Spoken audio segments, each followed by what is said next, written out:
नमस्कार मित्रों, गुरु आयुर्वेदा में आपका स्वागत है। अगर हमें सामान्य जड़ी बूटियों के बारे में अगर ज्ञान होता तो ना हम शरीर से दुखी होते, ना दिमाग से परेशान होते और ना पैसे हमारे बर्बाद होते। आमतौर पर मिलने वाले जड़ी बूटियों को थोड़ा बहुत ज्ञान रखना चाहिए। एक इसी प्रकार की जड़ी बूटी है जो हमारे लिए अमृत के समान है, जिसको आप कह सकते हैं कि यह अमृत से कम नहीं है, अर्थात ये रसायन कह सकते हैं। रसायन उसे कहते हैं जो शरीर को एकदम निरोगी और स्वस्थ रखते हुए, हमारे अंदर एनर्जी पैदा करते हुए, हमारे आयु को भी बढ़ाने वाला हो और आयु को स्थिर रखने वाला हो। अर्थात अगर हमारी उम्र 40 साल की है तो 30 साल लगे, 50 न लगे। इस प्रकार की जो हमारे पास अमृत औषधियाँ हैं, लेकिन हमें उसकी ज्ञान न होने के कारण हम बड़े दुखी और परेशान होते हैं। केवल आप अश्वगंधा को ले लीजिए, राजस्थान में भरे पड़े हैं अश्वगंध, और प्रसिद्ध है नागौर का नागौरी अश्वगंध। नागौरी अश्वगंध कहते हैं छोटी अश्वगंध को। अश्वगंध दो प्रकार के होते हैं, एक छोटी एक बड़ी। अब आपको कहेंगे पहचान कैसे करें।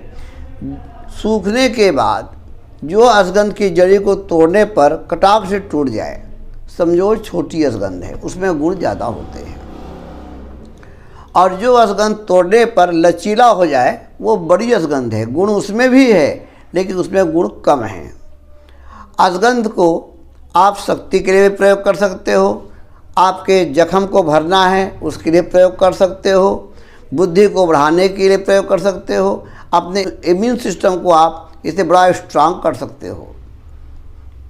रामायण के पीरियड में जब दशरथ जी को कोई संतान नहीं हो रही थी तो श्रृंगी ऋषि ने जो पुत्र ऋषि यज्ञ किया था उसमें इसी अश्वगंध का प्रयोग किया गया था वाल्मीकि रामायण के अनुसार। इसको वाल्मीकि रामायण में अश्वगंध को अश्वकंद कहा गया है, क्योंकि इसके कंद का प्रयोग किया जाता है, जड़ का।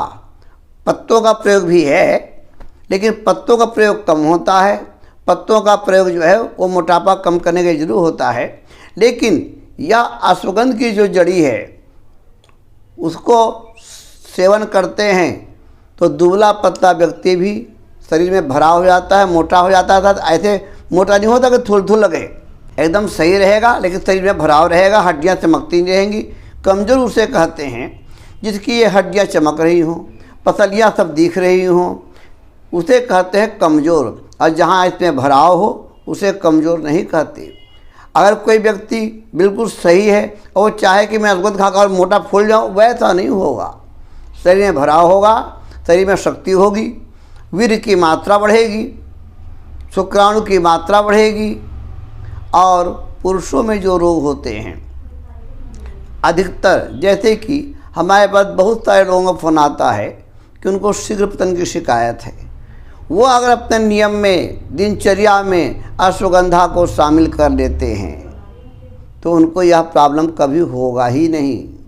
इसी प्रकार से स्त्रियों में भी सफ़ेद पानी का आना, महीना का गड़बड़ हो जाना, इस प्रकार के जो तमाम प्रॉब्लम चलते रहते हैं, बच्चेदानी में सूजन हो जाना, अंडे का ना बनना, अगर दिनचर्या में शामिल कर लेते हैं तो उनको ये प्रॉब्लम ना हो। लेकिन हम तो चाहते हैं कि 10-15 दवा खा लें और बीमारी ख़त्म हो जाए। अरे कोशिश क्यों नहीं करते कि दिनचर्या में शामिल करने के बाद आपको कोई बीमारी ही नहीं होगी। जब बीमारी नहीं होगी तो इलाज कराने कोई आपको आवश्यकता भी नहीं पड़ेगी। यह जो है, जिन व्यक्ति के वजन फूल भी गए हैं वाईवादी के कारण, तो यह अश्वगंध जो है वाईवादी के दर्द में भी काम करता है। कई लोग कहते हैं जी बच्चे हमारे बढ़ नहीं रहे हैं, ऊंचाई बहुत कम हो गई है, लड़के हों या लड़की, उनके ऊंचाई को बढ़ाने में भी ये मदद करता है, लेकिन 18 साल 20 साल के अंदर, उसके बाद नहीं। जिन लड़कियों का विकास नहीं हो पा रहा है स्तन में, उनको भी अगर सेवन कराया जाए तो स्तन का विकास हो जाता है। और जिनको गर्भ की स्थिति नहीं रह रही है, न पति में कमी है न पत्नी में कमी है, लेकिन फिर भी संतान नहीं हो पा रही है, उस स्थिति में अगर पति पत्नी दोनों अश्वगंध का सेवन करते हैं तो बड़ा लाभ होता है। पुरुषों के जितने प्रकार के गुप्त रोग हैं उनमें उनको लाभ मिलता है। लेकिन किस प्रकार से अश्वगंध, ये नहीं कि आपने बना बनाया पाउडर ले आया खाना चालू कर दो, कहाँ से कहाँ फायदा करेगा वो। पहली बात तो ये, कोई भी काष्ठ औषधि का जो गुण है 1 साल के बाद में न्यून हो जाता है।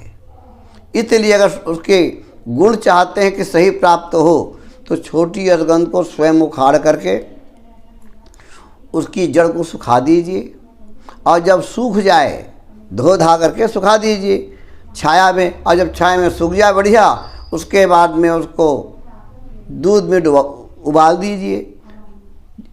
1 किलो दूध है अगर तो 1 किलो पानी मिला के उबालते जाइए। उबलते उबलते जब दूध जो है आधा रह जाए तो जड़ी को निकाल करके फिर से सुखा लीजिए, और सूखने के बाद उसे कूट करके पाउडर बना करके रख लीजिए, और उस पाउडर में गाय के देसी घी का मोयन कर दीजिए। जैसे मोयन लगाते हैं आटा में, इस प्रकार से मोयन दे के अच्छी तरीके से मिला करके किसी स्टील के डब्बे में, प्लास्टिक में न रखिए, रख दीजिए। और मात्रा जो 10-11 साल से बड़े हैं उनको 5-5 ग्राम दे सकते हैं, और छोटे बच्चे या स्कूल कॉलेज के पढ़ने वाले विद्यार्थी हैं उनको 3-3 ग्राम की मात्रा में शहद मिला करके उसको चटा सकते हैं। ऊपर से हल्का गुनगुना दूध पिलाएं। बड़ा अद्भुत गुण है यह अश्वगंध जो है, बड़ा सस्ता और सरल विधान है। इसका सेवन करने से सिर के प्रॉब्लम जितने भी हैं, सिर में दर्द रहना या बुद्धि की कमी होना, इन सब में बड़ा अद्भुत काम करता है। अन्य किसी प्रॉब्लम के बारे में जो आप समझ नहीं पा रहे हैं अथवा दवा ही प्रयोग करना चाहते हैं, प्रॉब्लम आपको पैदा हो चुका है, तो आप हमारे गुरु आयुर्वेदा के वैद्यों से संपर्क कर सकते हैं। जय हिंद।